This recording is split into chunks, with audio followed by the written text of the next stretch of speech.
Hi, my name is Luna. I'm 29. An illustrator living in Portland, Oregon. And last Thanksgiving changed my life forever. For as long as I can remember. I've been the strong one. The one who didn't need help. The one who always had it together. You know how families like to label people. That was my label: independent, responsible, low maintenance. Which, in my family, turned out to be a polite way of saying forgotten.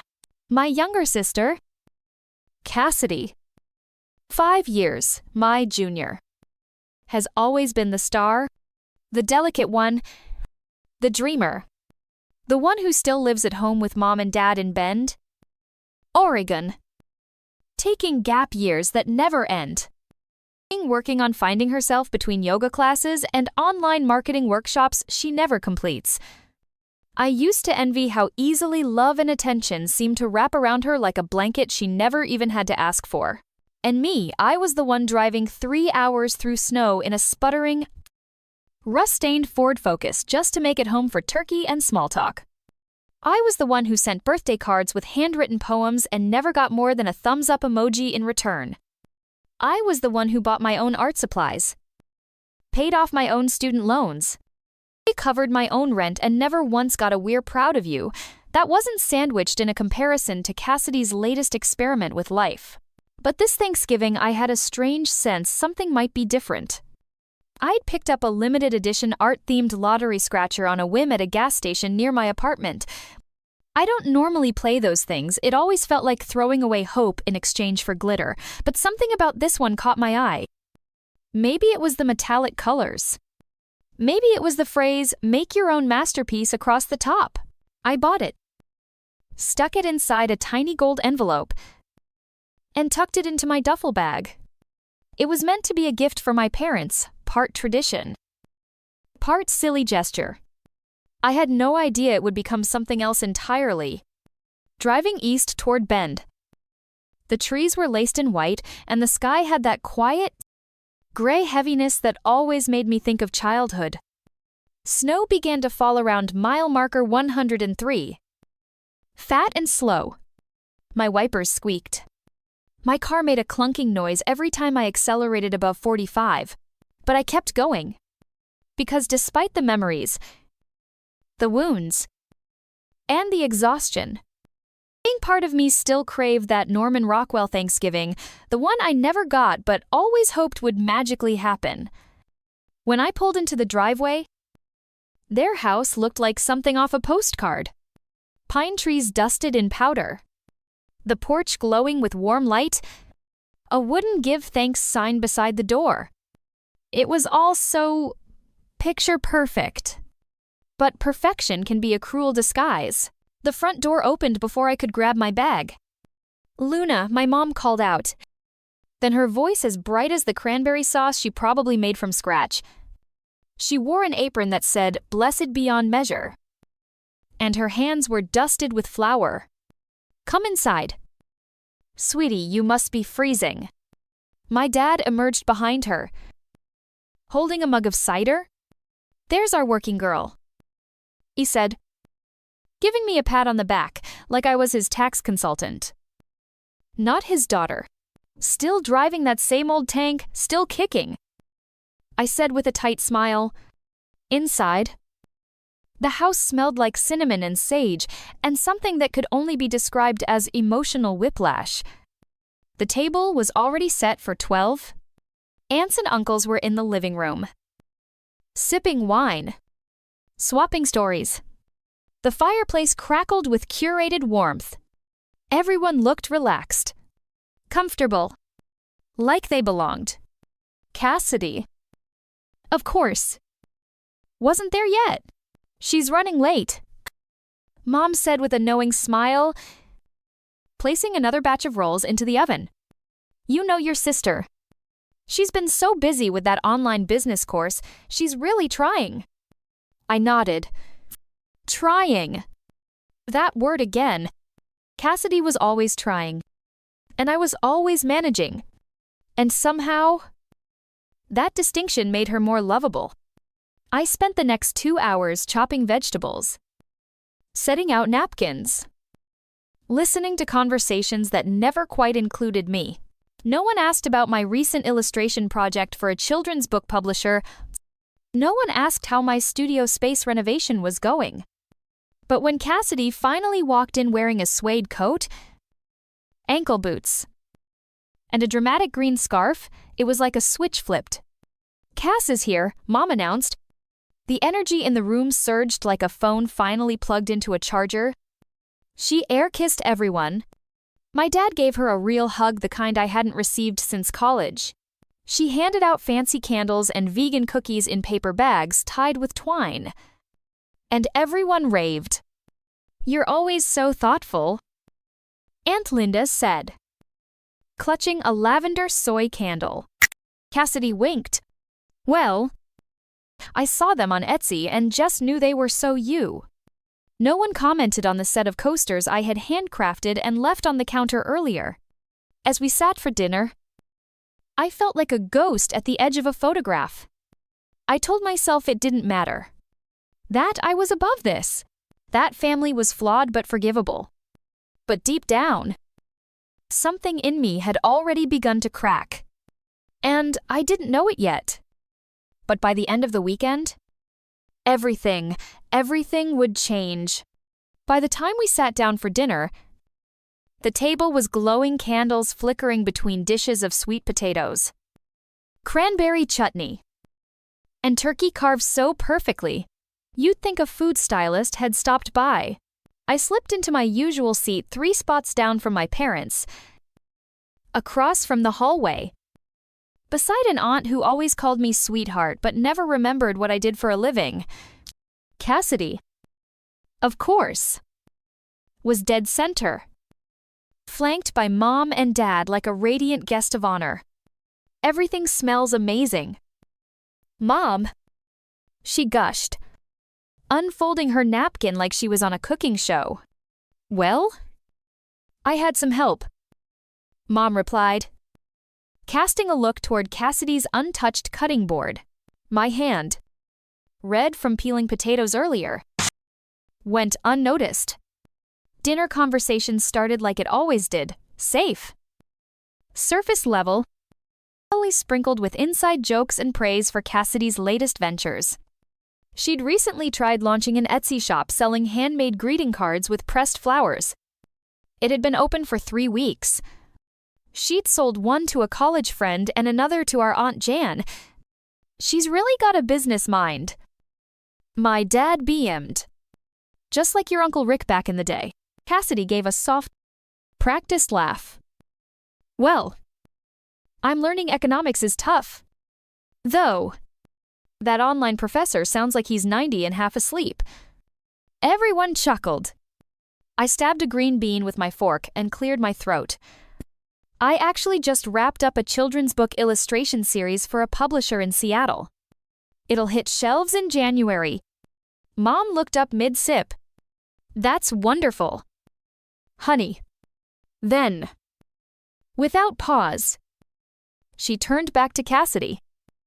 "You should design children's cards. Cass, you've always had such a whimsical touch." I smiled, but it didn't reach my eyes. I'd spent months drawing tiny foxes in raincoats and whimsical rabbits with scarves, perfecting every detail, sweating over deadlines. But it wasn't whimsical unless it came from Cassidy. Aunt Carol piped up. "Didn't Cassidy win a drawing contest when she was little? The county fair one." Everyone nodded fondly. Cassidy blushed like a seasoned performer. "That horse drawing with the crooked tail," she said. "It was awful." No, Dad corrected. "We framed that one. It had heart." I wanted to scream. Instead, I reached for the wine. As dessert arrived, pecan pie and pumpkin bars, Dad stood up dramatically and cleared his throat. "Before we move on to the gift exchange," he said, "your mom and I wanted to do something a little special this year." I paused, fork mid-air. This wasn't part of the usual routine. Cassidy's eyes sparkled. We've been talking about your creative spirit, Cassidy. Mom began. And how dedicated you've been to finding your path. And we know travel can be inspiring. Dad continued. So, we've enrolled you in the L'Atelier de Montparnasse art retreat in Paris this spring. Gasps went around the table. Someone clapped. Cassidy covered her mouth in faux shock. Wait, what? Are you serious? All expenses paid? Mom said proudly. We thought it could be a turning point for you. Cassidy burst into tears. Happy. Delicate. Cinematic tears. Mom held her. Dad looked like he'd won the lottery just watching her. I sat frozen. All expenses paid, all expenses paid. To Paris. For a 2-week art retreat.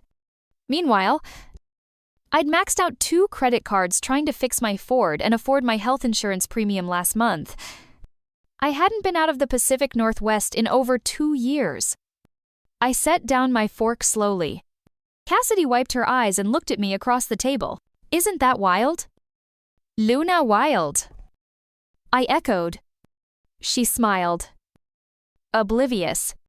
Or maybe not. Sometimes it was hard to tell. I helped Mom clear the dishes because that's what I always did. She didn't ask. She didn't thank me. She just passed me casserole dishes and drifted back to Cassidy's side, where the entire family was now discussing French cafes and berets and finding your muse. Back in the kitchen. I washed the dishes in silence. I could hear them laughing in the living room. The same way I used to imagine other people's families did. As if joy was their native language and I was always trying to catch up. After drying my hands, I slipped the small gold envelope with the art-themed lottery ticket onto the mantel. Behind the family photo from 5 years ago when I still smiled with my whole face, it was supposed to be a silly gift. A symbolic gesture. A wish for luck. For something new? But now, I wasn't sure I wanted them to have it. Cassidy would be in Paris this spring, painting under sunlight filtered through cafe windows, discovering herself for the 100th time. And me, I'd be back in Portland, waiting for the next job, waiting for someone to notice the effort behind the ease.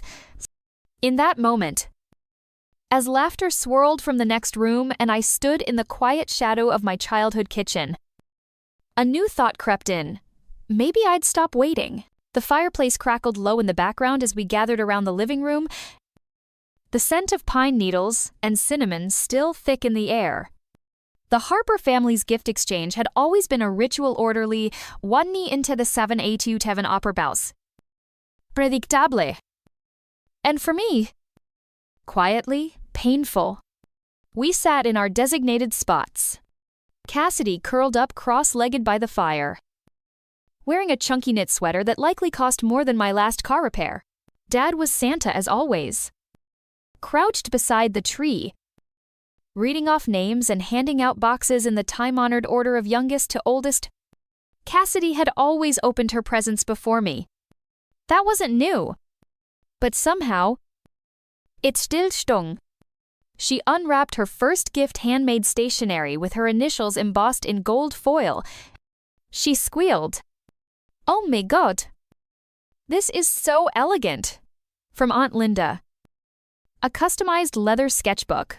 From Uncle Paul and Aunt Renee. A delicate bracelet from a boutique in Santa Fe. From me. The gift I'd spent weeks preparing a handmade pen and ink print of her favorite quote. Beautifully illustrated and framed, it had taken me nearly 4 evenings to perfect. She glanced at it. That's really artsy. Thanks. Lou. Artsy. That word again. Like a paper flower pretending to be real. Then she turned back to her leather sketchbook with childlike awe.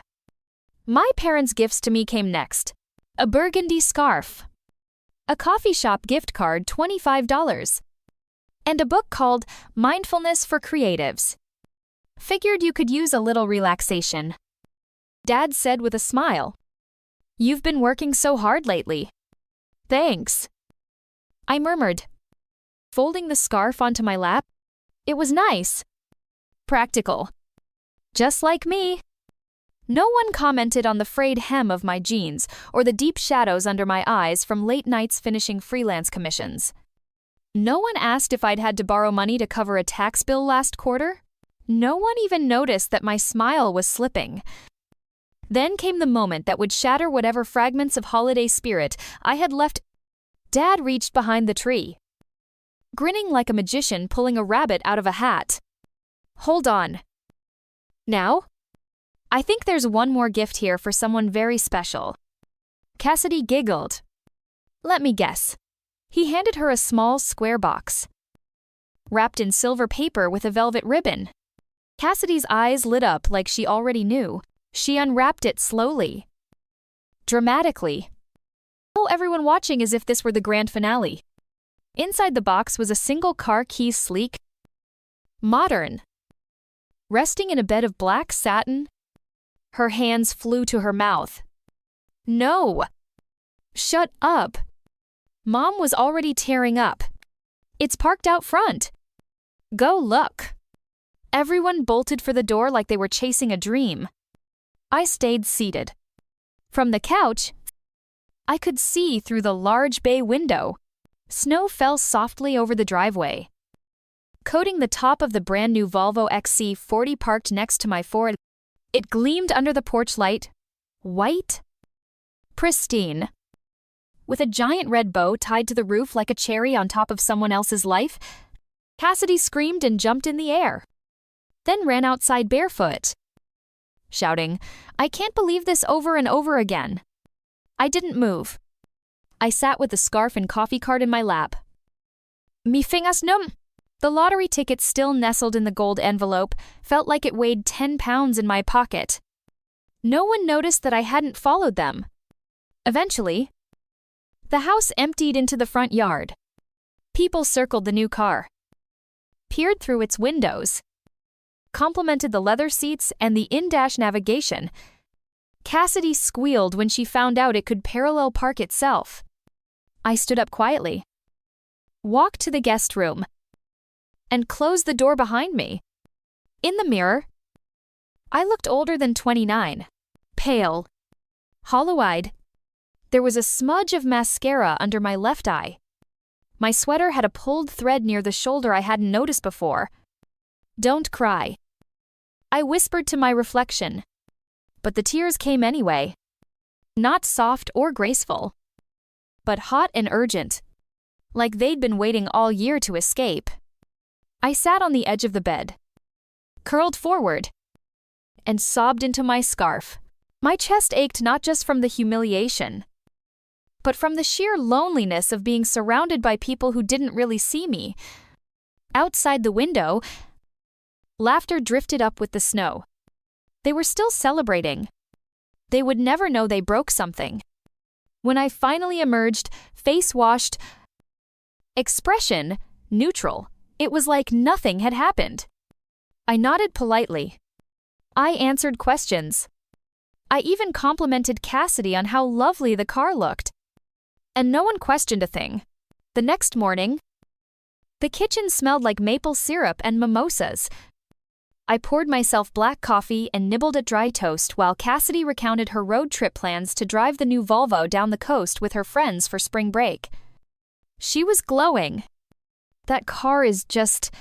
I can't stop staring at it, she said between bites of waffle. I'm going to name her Aurora.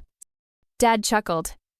Well, with those safety ratings, she'll keep you out of trouble. Mom added, and we'll cover the insurance for the first year. That's our gift to you. I nearly dropped my mug. You're paying for her insurance. A silence fell. Dad looked at me. Well, yes. Just until she gets on her feet. She's 24. I said flatly. Living at home. No job. No bills. How much closer to standing is she supposed to get? Mom frowned. Luna. Not today. Please. Let's not do this. But something inside me had already cracked wide open. I looked around the table at the people I loved, and I realized I was always going to be the one pouring into others and never getting filled. I stood up. I think I'm going to head out early. I've got some deadlines I need to prep for. You can't leave yet. Mom protested. It's Thanksgiving weekend. I grabbed my bag. I've already had my fill. As I stepped out into the snow, my Ford sat beside the brand new Volvo, like a forgotten toy from last season. I got in, shoved the key in the ignition, and nothing happened. Click. Click. Silence. I slammed my head lightly against the steering wheel. Of course. A knock on the window made me jump. Dad? I rolled down the window manually. The power hadn't worked in months. Battery's dead, he asked. I didn't answer. I couldn't. Because if I opened my mouth, I might start screaming. Dad stood beside my dead car, hands in the pockets of his fleece jacket, trying not to look uncomfortable in the silence. The snow had thickened, coating the windshield and muffling everything except the thudding of my heartbeat. Pop the hood, he said. Let me take a look. I did it. Mechanically, like I was 16 again and this was just a routine father-daughter thing. But nothing felt routine anymore. Everything felt like it had been building to this exact moment. Like the universe had orchestrated a perfect storm made of disappointment and emotional frostbite. He fiddled around under the hood, muttering something about the battery connections. Then he slammed it shut with a final thunk and gave his diagnosis: battery's dead. Starter might be going. 2. I let out a hollow laugh. Figures. You really need to take better care of this thing. Luna. And that was the spark. Something inside me snapped like a frozen twig underfoot. I turned to him, my voice shaking with fury I hadn't even realized I'd buried.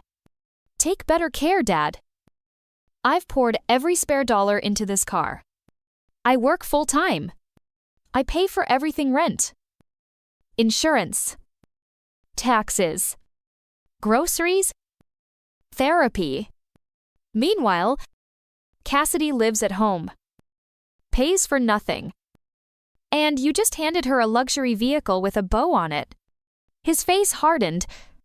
Your sister needs more support right now. And I didn't. My voice rose. When I was working 2 jobs and barely sleeping, when I cried myself to sleep in a freezing apartment because I couldn't afford to fix the heater, did that not count as needing support? Mom had appeared at the front door, probably drawn by the raised voices. Cassidy hovered behind her, arms crossed in her designer coat. What's going on? Mom called out nervously. Luna's upset about Cassidy's car. Dad said, too loud, as if I wasn't standing right there. Oh my God. Cassidy groaned. Are you really making this about me? I whirled around, eyes burning. I'm making it about me. Cassidy. For once in my life, I'm saying out loud what I've been swallowing for years. Mom stepped forward, arms out as if to calm a wild animal. Honey, please don't do this now. It's Thanksgiving. No, I said firmly. It's the perfect time. When better to talk about gratitude and fairness than the day you gave one daughter a luxury vehicle and the other a $25 coffee card? You're twisting things. Dad said, you've always been the strong one. Luna, we didn't think you needed the same kind of help. I didn't need it because I learned how to survive without it. I snapped. Because you gave me no choice. That doesn't make it fair. That doesn't make it right. Cassidy rolled her eyes. God, you sound so bitter. I looked at her, really looked at her, and felt a mix of sadness and exhaustion. You've never had to struggle. Cass, And you think that's love. But it's not. Love isn't about shielding people from consequences. It's about showing up for them when it matters. The porch light flickered in the snow. The silence between us was so thick I could feel it in my chest. Then, slowly, I reached into my coat pocket and pulled out the small gold envelope. The lottery ticket? The one I had originally bought as a gift for Mom and Dad. A gesture of good faith. A silly, hopeful thing. I held it up. This was supposed to be for you. I said to them. Just a little tradition. A little wish for luck. And then, without thinking, I peeled it open and started scratching. It took about 30 seconds. 3 matching stars. Then 3 matching numbers. Then 1 golden crown. The silence grew sharper. I stared at it, blinking. As the reality sank in, I looked up slowly. I just won $50,000. Cassidy gasped. Mom's hand went to her mouth. Dad actually took a step closer. Wait, what? I nodded. Yeah. This silly little ticket, 50 grand. Cassidy practically lunged forward. You're kidding. That's insane. I slipped the ticket into my back pocket. And for the first time in years, I smiled, not a forced one. A real, bone-deep smile. I think I'm gonna call a rideshare. I said, I'll have someone pick me up. The car can stay here until I get it towed. Luna. Mom said quickly, why don't you come back inside? Let's talk. It's cold. No. I said simply, I'm good. Dad stepped toward me, eyes flicking briefly toward my back pocket. Let's just all calm down. Maybe we can help you figure out what to do with the money. Invest it. Maybe? I laughed. You didn't even want to help me figure out how to pay for a new alternator last month, but now you want to help me manage my winnings, he stiffened. That's not fair. No. I said, what's not fair is watching you bend over backward for someone who doesn't pay rent and still can't finish community college, while treating your other daughter like she's a self-repairing appliance. Cassidy flinched. You don't have to be mean. I shook my head. Suddenly calm. I'm not being mean. I'm being honest. And maybe that's something this family could use more of. Marlene, the rideshare driver, pulled into the driveway right then. Her headlights lit up the falling snow like a dream sequence. She rolled down her window, scanning the house, then locked eyes with me. You, Luna, she called out. I nodded, then looked back at my family. I'll be in touch, I said, and I got in the car without another word. Marlene's car smelled like vanilla and a little bit of pine air freshener, the kind shaped like a tree and dangling from the rearview mirror. She glanced at me through the mirror as we pulled out of the driveway, but didn't say anything right away. I appreciated that. I wasn't ready to talk. My throat still ached from holding back the screaming match I nearly unleashed at my family. The Volvo shimmered under the porch light behind us, covered now in a soft dusting of snow.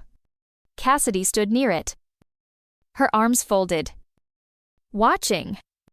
Mom and Dad had already gone back inside. I didn't wave.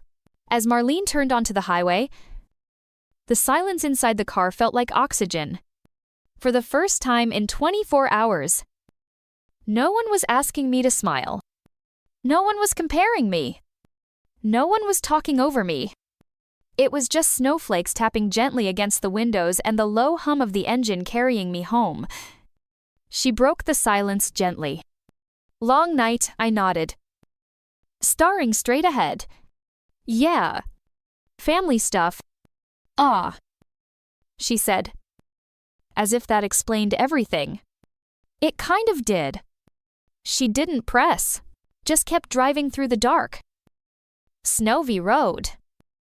the dashboard casting a soft blue glow across her face. I found myself relaxing into the seat like I hadn't all weekend. My body ached with a tension I hadn't realized I'd been carrying. I reached into my coat pocket and pulled out the scratcher again. 50? Ling. The numbers stared back at me like they belonged to someone else's life. Not a windfall. Not life-changing in the fantasy sense. But enough to breathe. Enough to reset. Enough to stop choosing between fixing my car or buying groceries. Enough to make decisions not based on fear. I turned the ticket over. Reading the tiny instructions, I'd need to claim it in person at the Oregon Lottery Commission. After the holiday weekend, there'd be taxes. Of course. But after all was said and done, I could walk away with around $35. Ling?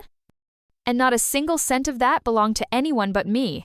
I looked out the window as the trees blurred past tall pines draped in snow like silent witnesses.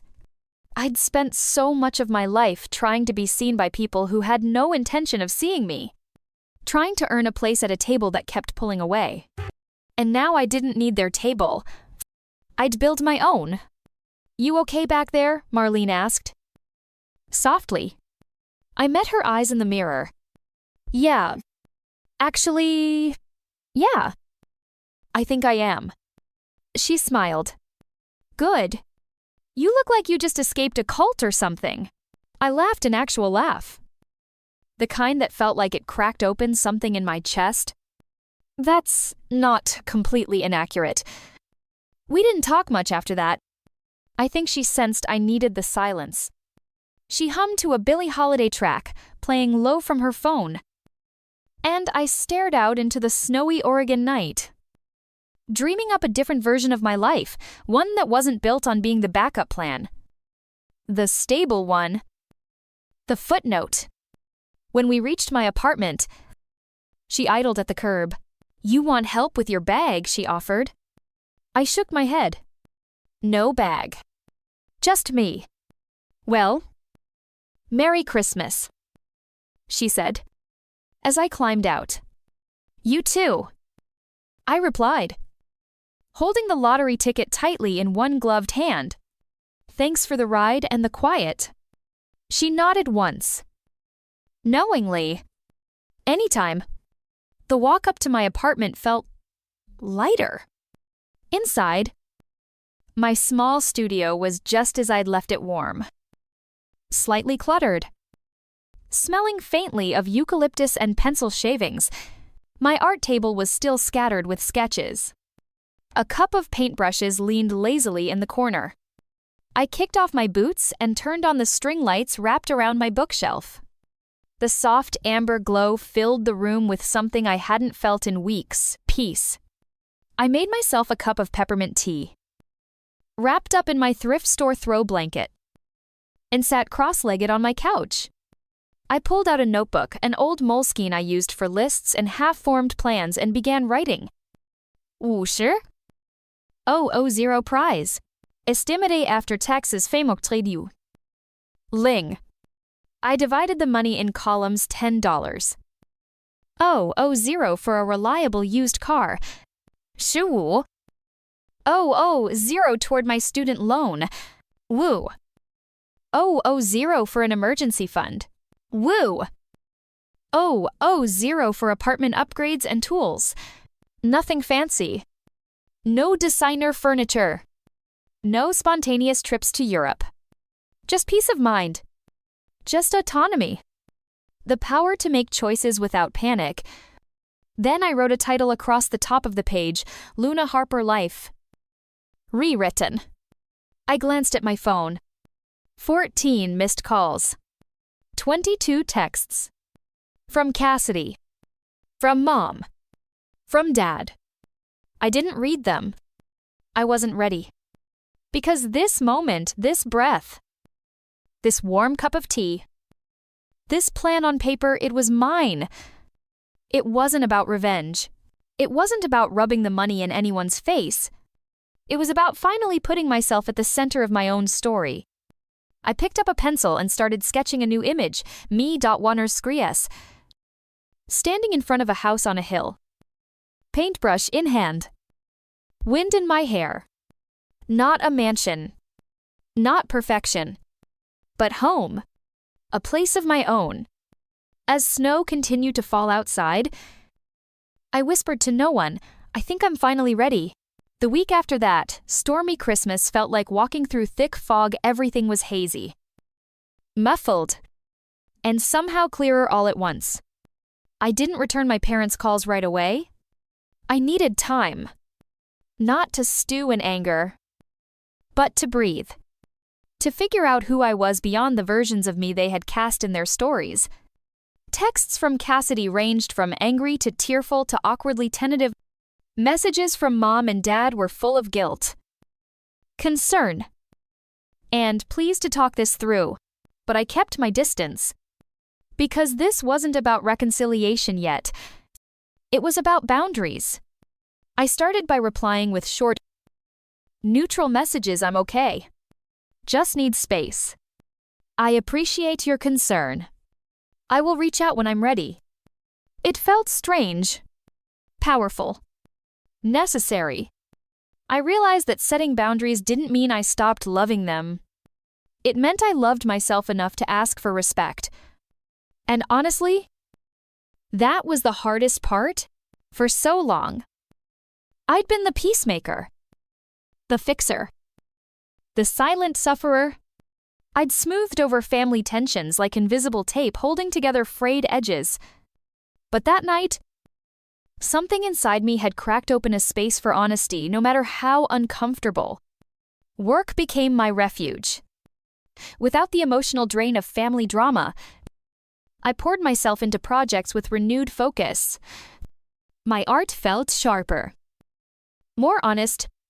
Clients noticed. I got a promotion faster than I'd expected, a small but meaningful validation that I was seen for my talent, not just my resilience.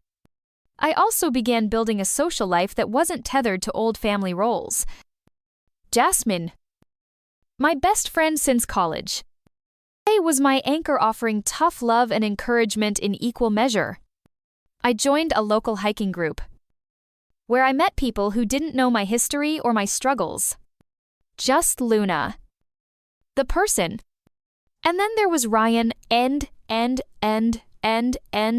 He was a software engineer with a gentle smile and an easy laugh. Someone who listened without trying to fix everything. Our relationship was new, tentative, but refreshingly balanced. He respected my independence and cheered on my successes. No strings attached.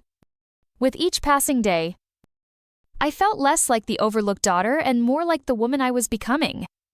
But the hardest part was still the family. I knew that silence and distance were painful for all of us.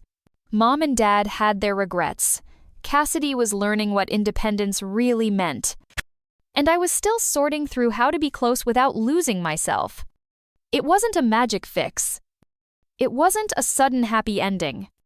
It was a beginning. One evening, I found a letter in the mail. No return address. Just Mom's handwriting. Inside, a simple card. Dear Luna, your father and I have been thinking a lot these past months. The distance between us has been painful but necessary. It's made us see patterns we didn't before. We were wrong to treat you and Cassidy so differently. We thought acknowledging your independence meant you didn't need us. We're sorry. We can't change the past. But if you're willing, we want to rebuild on healthier terms. With love. Mom and Dad. I read the letter 3 times. My eyes filling with tears. No mention of the lottery money. No strings attached, just recognition and hope. I wrote back a brief note. Thank you for your honesty. I'm open to trying slowly, carefully. Maybe we can start with coffee sometime. It wasn't a grand reconciliation, but it was enough. And that's what this story is really about. Not the money. Not the gifts. Not the grudges. It's about seeing yourself clearly, demanding respect, And choosing the kind of love that doesn't cost you your worth. Because sometimes the hardest gift we can give ourselves is the courage to say, I matter too. The first few weeks after setting boundaries with my family felt like waking up after a long, heavy dream, one where I'd been trapped but couldn't quite remember the way out. I started spending more time in my studio, a tiny corner of my apartment where paint tubes were scattered and brushes soaked in jars of murky water. The smell of linseed oil and acrylic was oddly comforting, like a familiar friend greeting me after years apart. I hadn't picked up a brush for months, not since that exhausting holiday dinner and the flood of emotions that followed. But now, I felt a quiet urgency. A soft pulse reminding me of who I was before the years of silent compromise. That morning, I opened my sketchbook and stared at a blank page. My hands trembled a little as I dipped my brush into the cobalt blue paint and laid down the first stroke. It wasn't perfect. It wasn't even pretty. But it was real. The next few days were filled with slow, steady work. I painted the things I felt but hadn't said, the loneliness, the frustration, the small victories of surviving when no one else noticed. My colors were raw deep reds, stormy grays, flashes of bright yellow where hope still glimmered. Sometimes I cried as I painted. Sometimes I laughed at the absurdity of it all. And with every brushstroke, I reclaimed a little more of myself. At work, things began to shift too, free from the emotional exhaustion of family conflict. I found myself more present, more creative. I dove into projects with renewed energy and focus, impressing clients and colleagues alike. A promotion came sooner than I expected, senior designer. The raise wasn't life-changing, but it was meaningful recognition that I mattered for my talent and dedication. Not just my ability to keep quiet and keep going. More importantly, I found balance. I made time to meet friends, join a local book club, and even started hiking with a group that met every Saturday morning. It was there I met Ryan, easygoing, kind, and refreshingly genuine. A software engineer with a quick smile and a love for the outdoors. He never pressured me or tried to solve my problems. Instead, he listened. And that made all the difference. Our relationship was new, tentative, but for the first time in a long time, it felt equal and supportive, not conditional or fraught with unspoken expectations. Even with all this change, the hardest part was still my family. I maintained a delicate distance, replying to texts and calls with measured kindness, but no rush to reunite fully. I declined invitations to dinners and holidays not out of spite, but out of self-preservation. Each refusal was met with guilt, then frustration, then reluctant acceptance. Cassidy's texts shifted too. At first angry and accusatory, then tearful and apologetic. Eventually, she started asking for advice on budgeting, on setting goals, on managing stress. The girl who once seemed to live in a bubble of indulgence was now trying to find her own footing, and I was there to help, not as a martyr, but as a sister. One day, a letter arrived. Not an email, not a text, a physical card. With Mom's neat handwriting on the envelope, inside was a simple note, "Dear Luna, we've been reflecting a lot these past months. We were wrong to treat you and Cassidy differently. We see now how that hurt you. We want to do better. If you'll let us. With love, Mom and Dad." I read it slowly, tears welling up not just from relief, but from hope. I wrote back, "Thank you for your honesty. I'm willing to try. Slowly. Maybe a coffee first. Just to start." It wasn't a grand gesture, but it was real. That night, I sat by my window, sipping chamomile tea and watching the city lights flicker. I pulled out a fresh sketchbook and wrote at the top of the page, "I am not just surviving, I am becoming." And then I started to draw a. It was a chilly Tuesday afternoon when I finally mustered the courage to call my mother. My fingers trembled slightly as I dialed the number. The screen glowing with her name, Mom.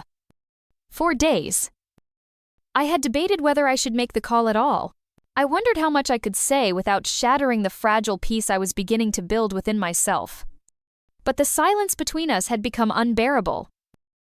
And I knew the time had come to confront the truth we'd all been avoiding. The phone rang twice before she answered. Her voice, usually so steady and warm, wavered with surprise and relief. "Luna, is that really you?" I smiled despite the nerves knotting my stomach. "Hi. Mom." "Oh. Sweetheart. We've been so worried. You just disappeared. We didn't know what to think.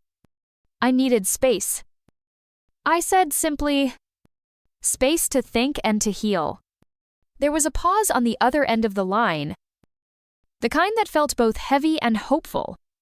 Finally, I said what I had been holding back for so long. "I want to talk about Christmas. About everything that's been building up inside me for years." She exhaled slowly. "I don't know where to begin." "Start here," I said, my voice soft but steady. "I've spent so long being the strong one, the quiet one who never complains. I thought that meant I was fine. But I wasn't. I was invisible, overlooked, like I was only there to hold everything else together." And then I told her. I told her about the Christmas where Cassidy got a brand new car while I got socks and a gift card. I told her about the years of feeling sidelined, kind of always being expected to be independent, to manage everything on my own while my sister was coddled and shielded. I spoke of the loneliness beneath the surface, the silent ache of wanting to be seen and valued as an equal. I didn't hold back the tears that slipped into my voice, and I didn't soften the truth. She listened, not interrupting, not defending, just listening. When I finished, her voice was barely above a whisper. "I'm so sorry. Luna, I didn't realize how much I hurt you." Her words pierced through the armor I'd built around myself. For the first time in years, I believed her. "I'm not blaming you," I said gently. "I'm asking us to be honest, to see each other fully, to acknowledge the ways we've hurt one another, even unintentionally." Tears welled in her eyes. "I love you, Luna. I want us to heal. And I want that too," I said, feeling a warmth spread through my chest that I hadn't known in a long time. 2 days later, Cassidy called. My heart pounded as I stared at the screen, hesitating before pressing answer. "Luna," she said, voice unsteady. "I heard you talk to Mom. She's been a wreck." I'm sorry. "It's okay," I replied quietly. It's taken me time to understand too. There was a long silence before she spoke again. "I've been spoiled, haven't I? I want to do better. Not just for me, but for us." The sincerity in her voice made my throat tighten. "That means a lot. Cassidy." We talked longer than I expected. Not just about the past, but about what we hoped for the future. No promises of instant forgiveness or sweeping changes, just honesty and the desire to move forward. I realized then that healing wouldn't be perfect or easy. But it could begin with a conversation like this, raw, awkward, and real. That weekend, I took my painting, Exit Wound, to the small local gallery that had agreed to feature my work. The gallery was housed in a refurbished warehouse with exposed brick walls and bright lights that made the colors on the canvases pop. I felt nervous as I set up my paintings, but the energy in the room was infectious, filled with artists and dreamers sharing their stories through color and form. Elaine. The curator approached me with a warm smile. "Your work is brave," she said. "It's honest and powerful." Her words felt like a balm to my soul. As I walked home beneath the city lights that evening, I felt lighter, as if I were shedding layers of old doubts and fears. That night, I painted until my fingers ached and the stars outside faded, not for anyone else, not for validation or approval.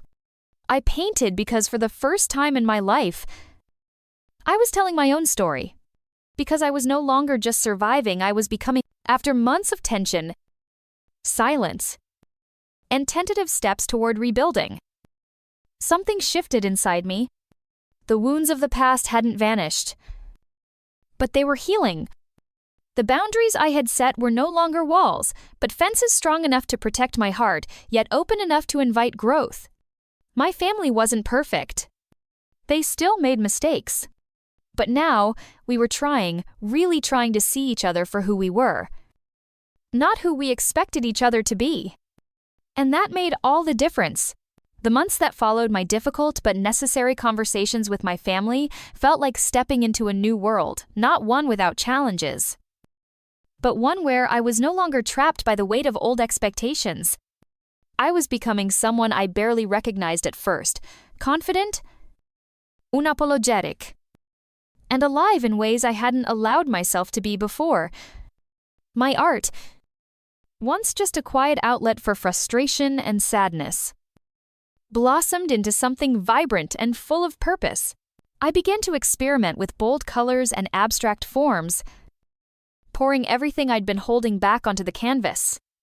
The paintings that emerged told stories not just of pain and survival, but of hope, resilience, and transformation. I opened an Etsy shop, something I'd dreamed of for years but never dared to try. The first few sales were small, a couple of prints here and there, but each one was a validation that people saw value in my vision. It wasn't about money. It was about being seen. Work was different too.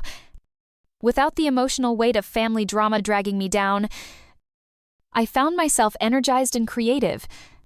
I took on new projects, collaborated with inspiring colleagues, and earned a promotion to senior designer ahead of schedule. The raise wasn't huge, but the recognition was priceless. It was proof that my hard work and talent mattered. More importantly, I was building a life that felt truly my own. I surrounded myself with people who uplifted me, friends who listened without judgment, a partner who supported my independence without conditions, and mentors who encouraged me to dream bigger. Ryan was one of the greatest gifts in this new chapter. He wasn't perfect. No one is, but his steady kindness and genuine respect made me feel safe. We hiked together, talked late into the night, and found joy in the small moments. With him, I didn't have to explain myself or shrink to fit anyone's expectations. Of course, growth isn't linear. Some days, old doubts crept in. Sometimes the sting of family wounds echoed louder than the promise of healing. But now, I had tools to navigate those moments, a support system, creative outlets, and, most importantly, a sense of my own worth. One bright Saturday morning, I found myself at a local art collective's open call. The space buzzed with nervous energy artists showcasing portfolios, chatting about styles and influences, and nervously awaiting feedback. W. I was both excited and terrified. This was the moment where my private passion met the public world. I laid out my best pieces, works that spoke of struggle and hope, loss and renewal. Elaine, the curator who had first believed in me, was there, offering encouragement and gentle guidance. After reviewing my portfolio, she smiled warmly. "You're telling stories in color that need to be heard. There's a raw honesty here that's rare. We'd love to feature you in our spring gallery show." I blinked back tears. overwhelmed by the validation.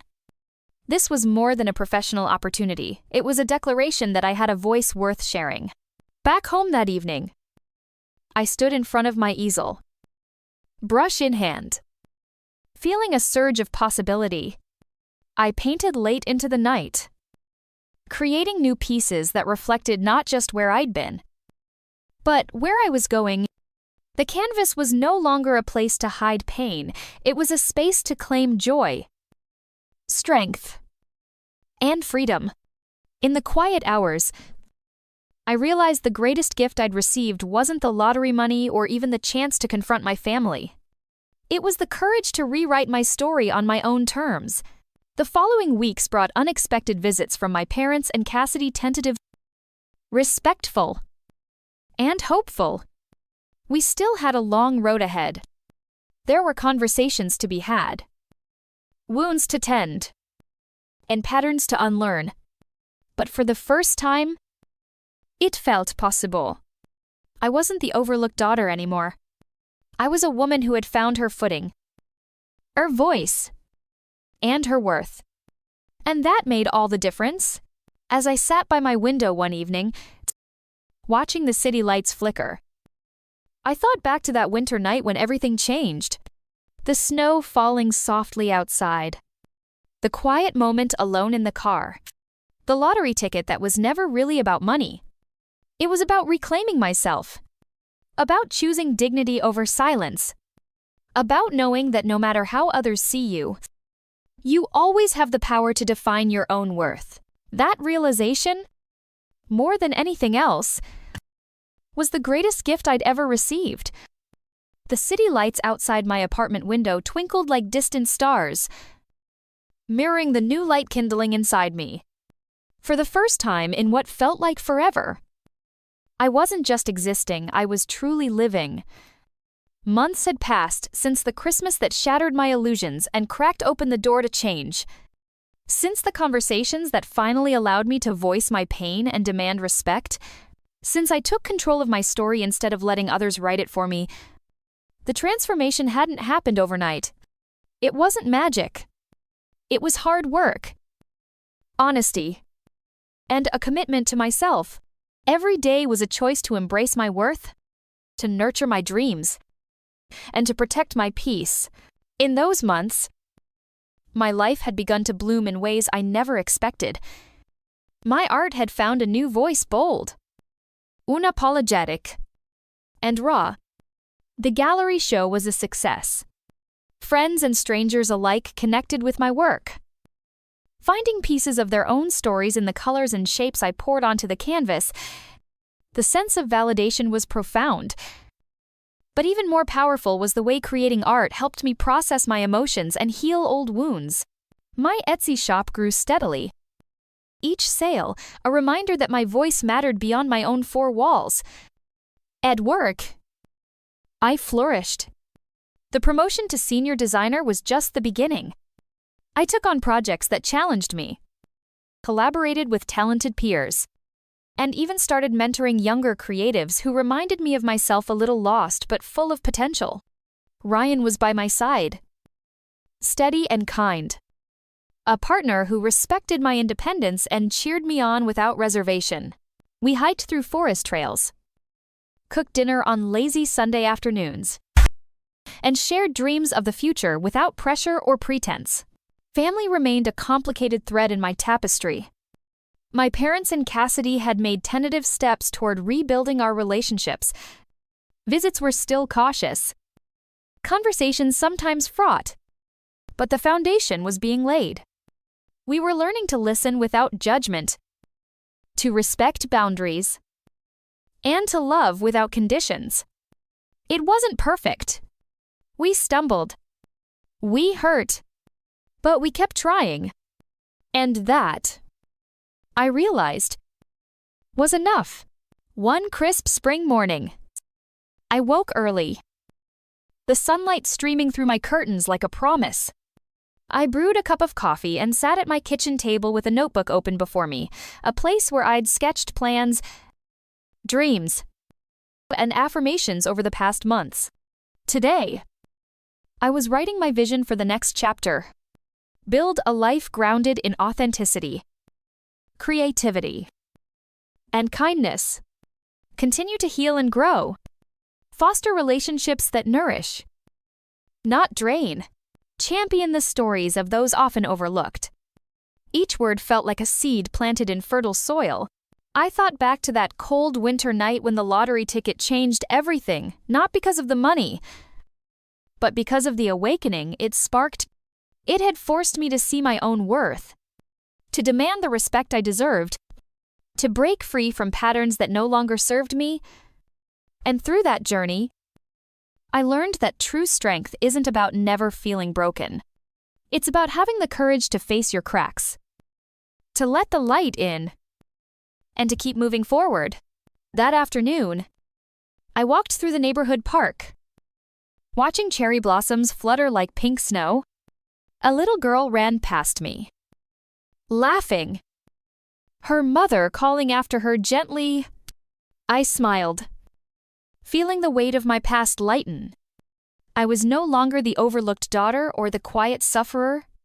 I was Luna, an artist, a sister, a daughter, a woman who had fought to reclaim her story and was finally ready to write the pages ahead.